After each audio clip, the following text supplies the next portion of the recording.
സ്കോട്ട്ലൻഡിൽ തുടങ്ങും. സ്കോട്ട്ലൻഡിലായിരിക്കും introduction song. അന്നത്തെ CD. മൂസയിലുള്ള പല കലാകാരന്മാരും ഇപ്പൊ ഇല്ല.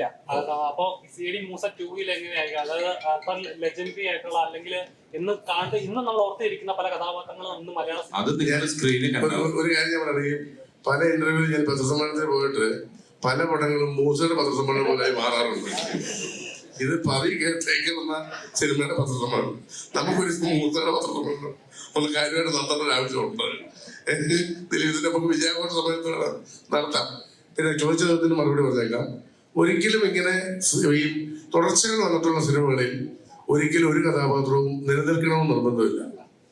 ഇപ്പൊ നമുക്കറിയാം ജെയിംസ് ബോണ്ട് സീരീസ് ആയാലും മറ്റേ ടെർമിനേറ്റർ ആയാലും കഥാപാത്രങ്ങൾ കൂടെ മാറി വരും. എനിക്ക് തോന്നുന്നു ഈ സിനിമയിൽ മൂസയും അർജുനും ഉണ്ടായാൽ മതി.